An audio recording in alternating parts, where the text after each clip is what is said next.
안녕하세요. 복일교회 이명기 목사입니다. 오늘은 시편 94편 묵상입니다. 시편 94편은 권력자들의 횡포와 불의를 심판해 달라는 공동체의 탄원시입니다.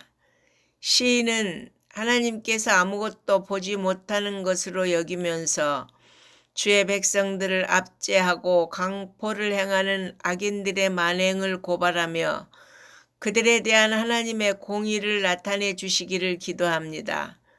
그들은 주의 백성을 짓밟으며 주의 소유를 곤곡해 하며 과부와 나그네를 죽이며 고아들을 살해했습니다.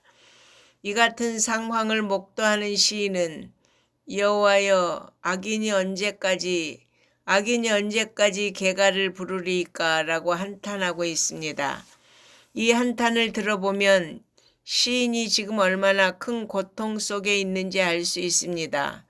그런데 악인들이 이처럼 하나님의 존재를 무시하며 악을 거침없이 행하는 까닭은 그들에 대한 하나님의 공의의 심판이 즉각적으로 임하지 않기 때문입니다. 그러므로 시인은 이렇게 경고하고 있습니다. 백성 중 어리석은 자들아 너희는 생각하라. 귀를 지으신 자가 듣지 아니하시랴. 눈을 만드신 이가 보지 아니하시랴.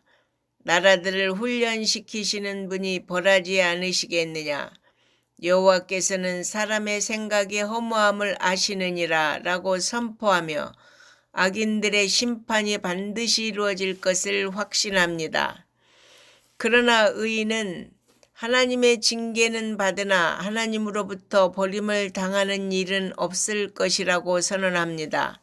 시인은 당시 악인들이 횡행하고 불의한 자들이 형통하는 것을 눈으로 목도했습니다. 그들은 기득권자들이었으며 지도자들이었으며 재판장들이었습니다. 그런 자들의 기세를 누가 꺾을 수 있겠습니까? 그러나 시인은 하나님의 공의로우심과 그의 권능 앞에 굴복할 수밖에 없음을 확신하였습니다. 하나님은 결코 불의한 자의 손을 들어주지 않으십니다. 의로운 자에게 승리와 영예를 안기시고 그들로 복되고 영화롭게 하실 것입니다. 시인이 누가 나를 위해 일어나겠는가라고 묻는 질문은 현재 절망적인 상황에 놓여 있는 깊은 한탄이 숨어 있습니다. 그가 악인들로 인하여 위기 가운데 있으며 그 위기에서 구원해 줄 자가 세상에 없다는 것을 나타내 줍니다. 그러나 그는 하나님께서 과거에 죽음에 처한 것과 같이 헤어날 수 없는 위기에서 도우시고 건져주신 것을 고백하며 지금도 그와 같이 구원하여 주실 것이라고 고백합니다. 그는 과거 구원의 체험을 바탕으로 현재 위기에서도 구원을 얻으리라는 확신을 갖고 있습니다. 그러므로 하나님의 구원의 은혜를 체험한 사람은 그 어떤 위기 상황에서도 하나님이 구원하실 것이라는 확신을 갖고 담대해야 합니다.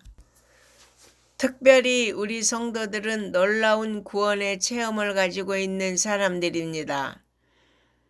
하나님은 우리를 당신의 아들 예수 그리스도의 대속의 죽음을 통하여 구원하여 주셨습니다.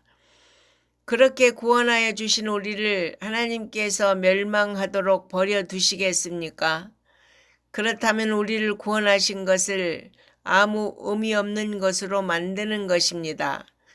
그러므로 성도 여러분, 구원의 확신을 가지고 악인들에게 고난을 당할 때 공의의 하나님이 친히 갚으실 것을 믿고 인내하시기 바랍니다. 아멘.